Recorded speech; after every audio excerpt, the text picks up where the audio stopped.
क्योंकि खुदा का कलाम जिंदा, मुअस्सर और हर एक दो धारी तलवार से तेज तर है।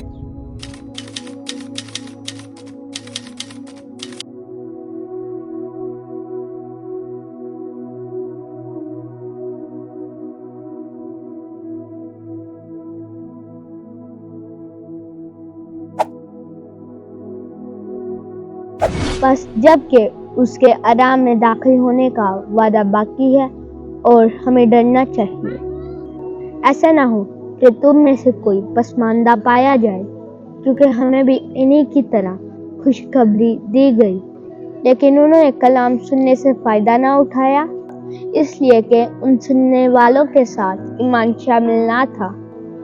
क्योंकि हम ईमान लाकर उस आराम में दाखिल होते हैं जिस तरह उसने कहा है, मैंने अपने गज़ब में कसम खाई कि ये मेरे आराम में हरगिज़ दाखिल ना होंगे, अगर चाँद दुनिया की तकवीन के वक्त उसके काम हो चुके थे।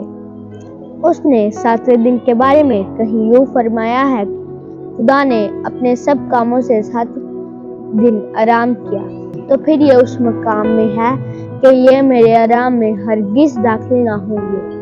बस जब ये बात बाकी है कि बाज़ उस मकाम में हरगिज़ दाखिल ना होंगे कि जिन्हें पहले खुशखबरी दी गई और जिद के सबब से पहले दाखिल ना होंगे। इसलिए वो एक दिन यानी आज ठहरा कर इतनी मुद्दत के बाद दाऊद की किताब में मज़कूरा वाला के मुताबिक कहता है, अगर तुम उसकी आवाज़ सुनो तो अपने दिलों को सख्त ना करो। बस अगर यूशा ने उन्हें आराम में दाखिल किया होता तो वो उस वक्त के बाद दूसरे दिन का जिक्र ना करता। इस सबब से खुदा की उम्मत के वास्ते सबत का आराम बाकी है, क्योंकि जो उसके आराम में दाखिल हुआ उसने भी अपने कामों से आराम किया जैसा खुदा ने अपने कामों से। बस आओ कि हम उस आराम में दाखिल होने की कोशिश करें, ऐसा ना हो कि जिद के उस नमूने में गिर पड़े।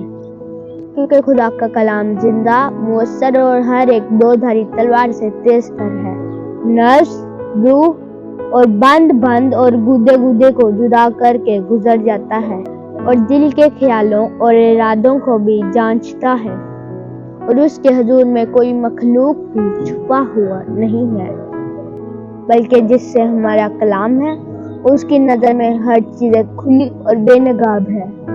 बस जबकि हमारा एक कैसा अजीम काहिने आज़म है, यानी यीशु मसीह इब्ने खुदा, जो अफलाक से गुजर गया हुआ है, आओ हम अपने इकरार पर साबित कदम रहें। क्योंकि हमारा काहिने आज़म ऐसा नहीं जो हमारी कमजोरियों में हमारा हमदर्द ना हो, बल्कि जो गुनाह के सिवा सब बातों में हमारी मानद आजमाया गया।